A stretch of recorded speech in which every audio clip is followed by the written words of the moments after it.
Hey guys, Gateway is coming back. Walmart just brought back the Gateway brand from the death. They have announced a couple of different laptops, starting from $200, $199 to be exact, to $999, and a range of different models on their website, with all of them with the Gateway brand.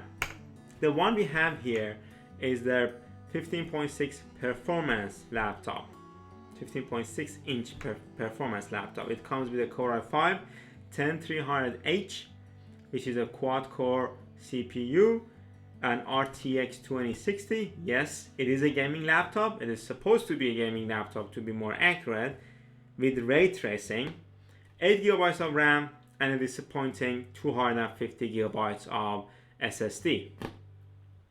In this video, we are going to talk about different aspects of this laptop, and we're going to put it through its paces. We're going to run a lot of gaming benchmark as well as the CPU and GPU stress tests, and we are going to make a conclusion on whether this budget gaming laptop is worth purchasing or not. This laptop uses a chassis designed by a company called Tongfang. Tongfang chassis are also used by other companies within the United States, and in Europe, Electronic is the most notable one that uses this chassis. The chassis in general is very well built, it's very sleek. I really like the design myself. It has very narrow bezels, but it comes with a huge bottom chin. The screen flex is pretty acceptable. There is very little flex to the screen. The top lid is made out of metal or aluminum. I think it is made of aluminum. It feels like aluminum. The keyboard deck is also built from the same material. I think it is aluminum, but the bottom lid is made out of plastic.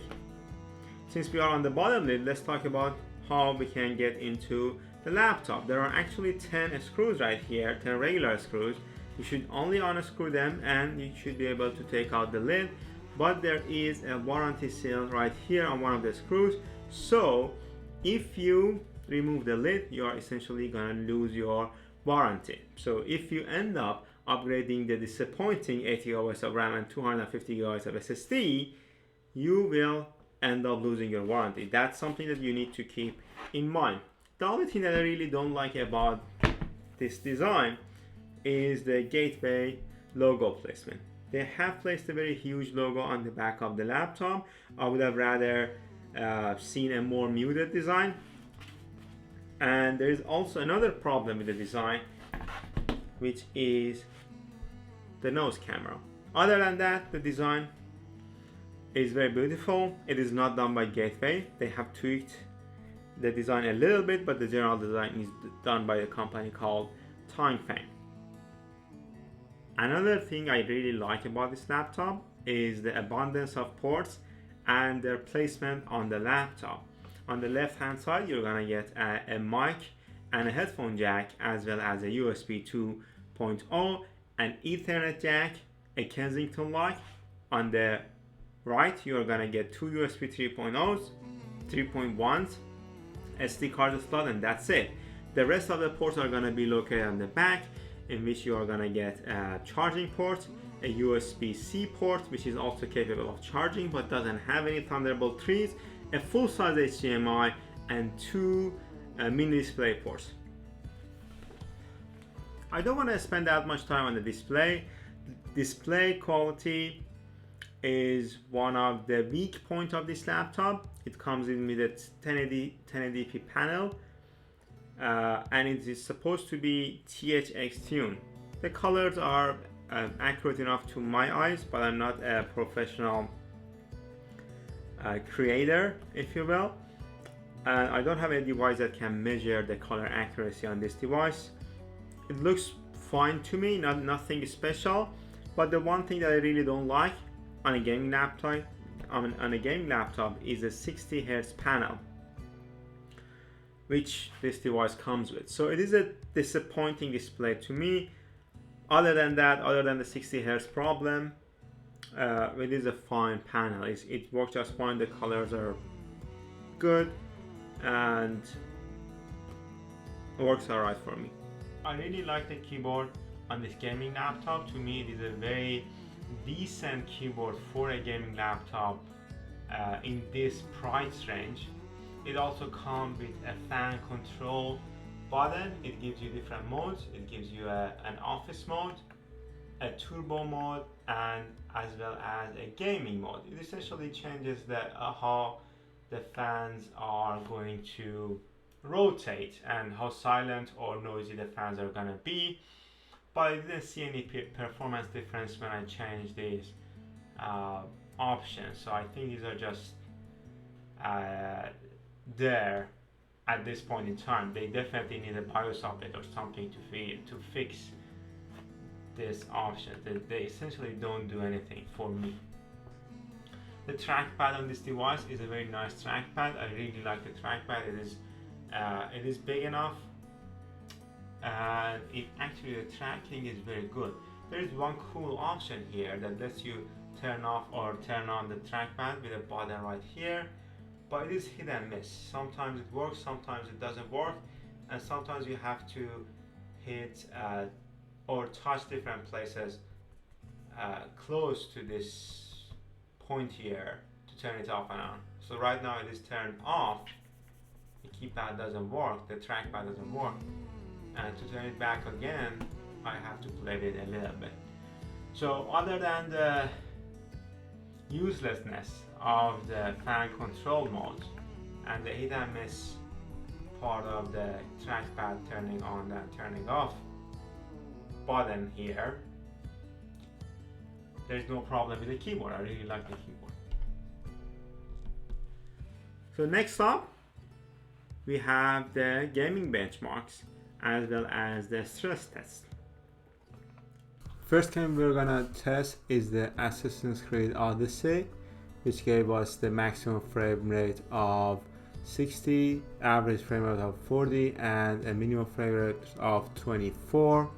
Second game is Red Dead Redemption 2, which gave us the maximum frame rate of 84, average frame rate of 56, and the minimum frame rate of 31. The third game is going to be Ghost Recon Breakpoint, which gave us the maximum frame rate of 111, average of 58, and minimum of 44.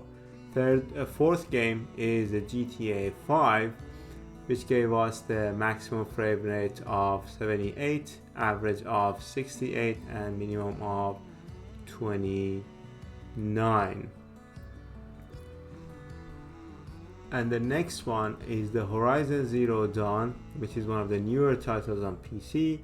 Gave us the maximum frame rate of 95, average of 52, and minimum of 12. The next one is the Division 2, which gave us the maximum frame rate of 114, the average frame rate of 60, the minimum frame rate of 31. And in Watch Dogs 2, these laptops can get the maximum frame rate of 104, average frame rate of 63, and minimum frame rate of 44.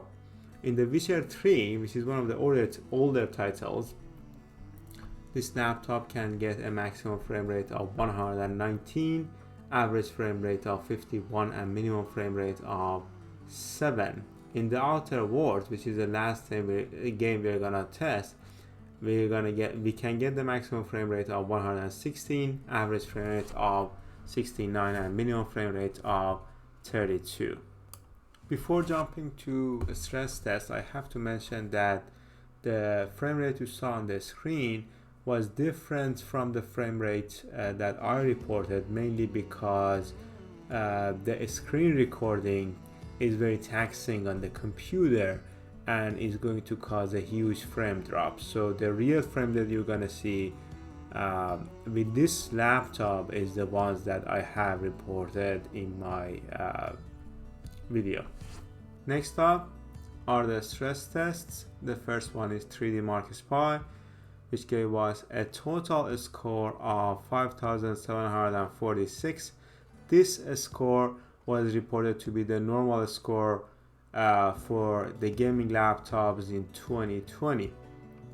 But for the stress test, CPU stress test, first we ran the Cinebench R20, which gave us a score of 2098, which put the laptop between the Core i7 7700, a PC's Core i7 7700, and a laptop Core i7 600 HQ, which is a little low for my expectation. I expected a better score for this Core i5 10th Gen Core i5. And the last test we ran was the Unigen graphic test, which gave us a score of 3587, which essentially puts the laptop in the same category as a desktop, the GPU of the laptop in the same category as a desktop GTX 1070, which is the score I really expected to get from this laptop. Overall, this gaming laptop performs very well in its price range. It comes with an RTX 2060, which is a very good gaming GPU. There are only two other options out there with exactly the same price, and these are the lowest prices for a RTX 2060 gaming laptop.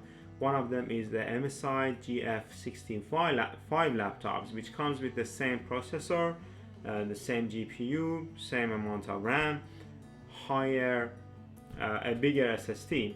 And the other one is the Asus TUF 15, which comes with an AMD Ryzen 7, 8GB of RAM, 512GB of SSD, and the same RTX 2060 gaming laptops. I haven't tested those laptops, but this one looks better to me. I don't know whether the performance is gonna be better or not. I assume the performance in those two laptops is going to be better because MSI and Asus have been making gaming laptops for a long time, and I assume the thermal management in those laptops would be less of an issue compared to this one. If I have to make a recommendation, I would definitely recommend purchasing this laptop if you like the design better than the other two options that are out there, and if you're looking for the cheapest RTX 2060 options. The one problem that you may end up having is the Core i5 CPU, which is still a quad-core CPU. In the long run, you may need to change the laptop sooner than you really expect to change it. And you also have to wait at least a year for the warranty to run out to be able to upgrade the RAM as well as the SSD, because you don't want to lose the warranty. But in general, this is a good buy for the price, and I'm pretty sure Walmart is going to run a lot of discounts on these brand of laptop, as they did with their previous year's gaming brand. I forgot the brand name, but they actually ran very heavy discounts on those laptops in Black Friday and near the holiday time. So I would wait for those discounts to kick in before purchasing the laptop, but it's definitely a good buy at its current state and price.